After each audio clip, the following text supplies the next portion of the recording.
Karnataka high court ಇತ್ತೀಚೆಗೆ ಮುಂಬರುವ ಮೈಸೂರು ದಸರಾ ಉತ್ಸವಕ್ಕೆ ಲೇಖಕಿ ಬಾನು ಮುಷ್ತಾಕ್ ಅವರನ್ನು ಮುಖ್ಯ ಅತಿಥಿಯಾಗಿ ಆಹ್ವಾನಿಸಿದ ರಾಜ್ಯ ಸರ್ಕಾರದ ನಿರ್ಧಾರವನ್ನು ಪ್ರಶ್ನಿಸಿದ ಅರ್ಜಿಗಳನ್ನು ತಿರಸ್ಕರಿಸಿದೆ. ಮುಖ್ಯ ನ್ಯಾಯಮೂರ್ತಿ ವಿಭು ಬಕ್ರು ಮತ್ತು ನ್ಯಾಯಮೂರ್ತಿ ಸಿಎಂ ಜೋಶಿ ಅವರ ಪೀಠ ರಾಜ್ಯ ಸರ್ಕಾರವು ಬೇರೆ ಧರ್ಮದ ವ್ಯಕ್ತಿಯನ್ನು ಸರ್ಕಾರಿ ಕಾರ್ಯಕ್ರಮಕ್ಕೆ ಆಹ್ವಾನಿಸುವುದು ಯಾವುದೇ ಸಂವಿಧಾನಾತ್ಮಕ ಅಥವಾ ಕಾನೂನು ಹಕ್ಕುಗಳನ್ನು ಉಲ್ಲಂಘಿಸುವುದಿಲ್ಲ ಎಂದು ಸ್ಪಷ್ಟಪಡಿಸಿದೆ.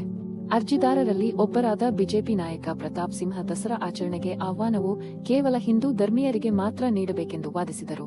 ಜೊತೆಗೆ ಲೇಖಕಿ ಹಿಂದಿನ ದಿನಗಳಲ್ಲಿ ನೀಡಿದ ಕೆಲವು ಕನ್ನಡ ವಿರೋಧಿ ಹೇಳಿಕೆಗಳ ಆಧಾರದ ಮೇಲೆ ಆಕ್ಷೇಪಗಳನ್ನು ವ್ಯಕ್ತಪಡಿಸಿದರು. ಹಾಗೆಯೇ ಹಿಂದೂ ಧಾರ್ಮಿಕ ಪೂಜೆಗಳು ಅಥವಾ ವಿಧಿವಿಧಾನಗಳನ್ನು ಅಹಿಂದೂ ವ್ಯಕ್ತಿಯ ಮೂಲಕ ನಡೆಸಬಾರದು ಎಂದು ಆಗಮಶಾಸ್ತ್ರ ಸೇರಿದಂತೆ ಧಾರ್ಮಿಕ ಗ್ರಂಥಗಳನ್ನು ಉಲ್ಲೇಖಿಸಿ ಆಹ್ವಾನಿತರು ದೇವರಲ್ಲಿ ನಂಬಿಕೆ ಇರಬೇಕು ಎಂಬ ಷರತ್ತನ್ನು ಒತ್ತಾಯಿಸಿದರು.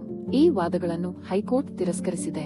ವಿವಾದಾಸ್ಪದ ಅಭಿಪ್ರಾಯಗಳು ಅಥವಾ ಭಾಷಣಗಳು ಇದ್ದರೂ ಅದರಿಂದ ಯಾರನ್ನಾದರೂ ಸಾರ್ವಜನಿಕ ಕಾರ್ಯಕ್ರಮಗಳಿಗೆ ಆಹ್ವಾನಿಸಲು ಅನರ್ಹರೆಂದು ಪರಿಗಣಿಸಲಾಗುವುದಿಲ್ಲ ಎಂದು ನ್ಯಾಯಾಲಯ ತಿಳಿಸಿದೆ. ಅದೇ ರೀತಿ ಸಂವಿಧಾನವು ಸರ್ಕಾರಿ ಕಾರ್ಯಕ್ರಮಗಳಿಗೆ ಕೇವಲ ನಿರ್ದಿಷ್ಟ ಧರ್ಮದವರನ್ನೇ ಆಹ್ವಾನಿಸಬೇಕು ಎಂಬ ಯಾವುದೇ ನಿಯಮವನ್ನು ಹೊಂದಿಲ್ಲ. ವಿಶೇಷವಾಗಿ ಅಂಶ 26ರ ಅಡಿಯಲ್ಲಿ ಯಾವುದೇ ಧಾರ್ಮಿಕ ಹಕ್ಕುಗಳನ್ನು ಹಾನಿ ಮಾಡಲಾಗದ ಸಂದರ್ಭಗಳಲ್ಲಿ ಈ ನಿಯಮ ಅನ್ವಯಿಸುವುದಿಲ್ಲ.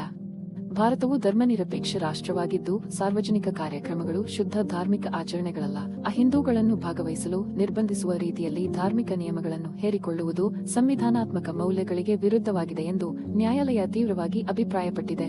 ಬಾನು ಮುಷ್ತಾಕ್ ಅವರನ್ನು ಆಹ್ವಾನಿಸುವ ರಾಜ್ಯ ಸರ್ಕಾರದ ನಿರ್ಧಾರವು ಸಂವಿಧಾನಬದ್ಧವಾಗಿದೆ ಎಂದು ಹೈಕೋರ್ಟ್ ಘೋಷಿಸಿದೆ. ಅವರ ಆಹ್ವಾನವನ್ನು ಹಿಂಪಡೆಯಬೇಕೆಂಬ ಬೇಡಿಕೆಗಳನ್ನು ತಿರಸ್ಕರಿಸಲಾಗಿದೆ.